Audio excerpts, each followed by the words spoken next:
This is Ian from EasyGenie, and I'm going to show you how to use the family group sheet with Aramis text entry. If this video helps, please take a moment to like it and follow me. Let's get started. So this is the new EasyGenie family group sheet that you can type into using a cursive style font called Aramis. And you can see, I've highlighted some of it right here. You can see it looks great. It looks like it's a cursive style. It's easy to read. It's easy to type into. You can print in the information about an entire family on this family group sheet, including the mother and the father, their parents, and then up to 17 children on two sides of the PDF. So you can see this one, they have about 9 children. So it's quite a bit of information, but even for gigantic families, you can include everybody. So here's how to use this family group sheet. Once you have purchased it from EasyGenie.org and you've downloaded it to your PC or to your Mac, you need to open it up on Adobe Acrobat Reader. You need the free version of Adobe Acrobat Reader, and I'll tell you how to find it. Search on Google for Adobe Reader. You'll see a link that says Adobe Acrobat Reader DC download free PDF viewer. That's the one you want. Make sure it's the free version. You do not need to pay for a pro version of this software. The free version will let you type into it using this type of font on a PC or Mac. I do not recommend using these PDFs on a mobile device. I really recommend using a PC or Mac. And once you have Adobe Acrobat Reader installed, go to File, go to Open, find the PDF that you just downloaded from EasyGenie after purchasing it. It may be in your Downloads folder or maybe on your desktop. I've put it in a special folder on my own computer. And I am going to open up a blank version like so. So you can see this is a blank version. There's no data there. We're going to type in data or paste it in from another source. I also really recommend saving a new copy of this particular PDF once you get it. To do that, in Adobe Acrobat, go to File, Save As, and then follow the instructions to save a copy. Okay? So let's say that we have our new copy of this particular PDF and we're getting ready to use it. So compiled by date. So I'm going to say my name, Ian Lamont, and the date. I'll just say July 2023. The family info. What goes here is the name of the family that you're profiling. So I'm going to say John O'Neill. Okay?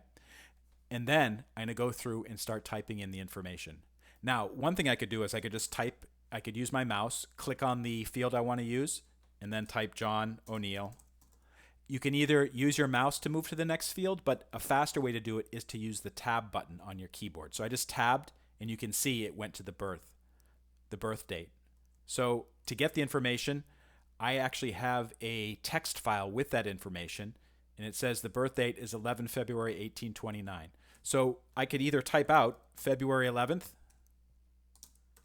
1829, or I could just paste it in. I'm just going to type it out there. Location, Dingle, Kerry, Ireland. So I'm just going to copy and paste that in. So to copy and paste, what you need to do is highlight the text, and this could be on Ancestry or Family Search or some other software program you're using. Highlight it, and then go to Edit, Copy, and then go back to the PDF. Make sure the cursor's in the right place, and then go to Edit, Paste. And you can see it just popped up there. I'm going to tab to the next field and find out more information. Actually, this is additional info. So I don't have any other additional info about that, except that I also see I have 1828 as his birth date. Usually that happens because it's on a census record or something. So maybe what I can do is I can say census record indicates 1828. Okay? Tabbing to the next one. So marriage. Do I have any marriage information about it? Yes, I do. 16 August 1849. I'm just going to copy and paste that in. Location, Newburyport, Massachusetts. I'm going to copy that, paste it in. If you know the name of the church, I could type that in here. I don't know that. And by the way, if you don't have information for a certain field, it's okay to leave it alone and just come back to it later on. So residence, this could be maybe if the person lived in a certain place. So I could say until 1851. And actually, he lived in Newburyport, Massachusetts until that date. And then I could say, according to census records. All right. Occupation. So he had a number of occupations. So what I could say is 1840s through 1870s. I could say Newburyport and Newport, because he also lived in Newport, Rhode Island, and I could say what he did. So he was a mariner, he was a laborer, and a gardener. So you can see I can go through and get all this information. If I have his death information, that's pretty useful to put in. If I know where he died, I could say Newport, Rhode Island. And yes, there is a limit to how much space that you have to type in, but I've found that it's usually easy to abbreviate where you need to abbreviate. And actually, these family group sheets, they're not intended to be like a full-sized biography of the person in question. Just the basic facts that you can refer to later on, or you can give to other relatives so they know what's going on. But anyways, I'm going to go through this whole family group sheet.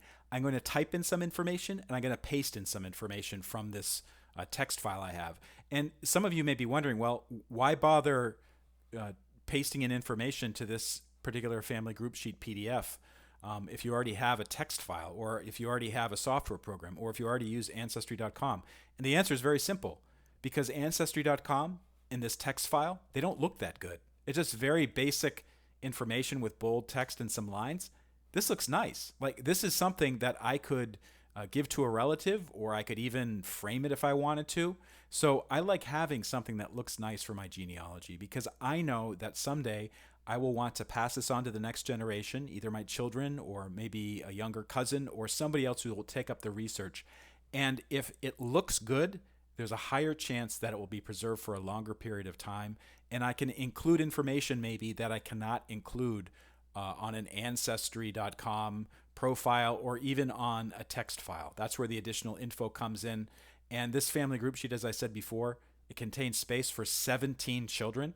So this can even accommodate gigantic families, and it all looks very good. If you're interested in learning more about the EasyGenie family group sheet, as well as the other charts that we have, go to EasyGenie.org, click on PDF downloads, and we have all kinds of PDFs that you can use to type into. They have different types of fonts. Sometimes they have cursive, Aramis, sometimes Helvetica. But go to EasyGenie.org to find out more information. Thank you so much for watching, and I hope you have good luck with your genealogy research.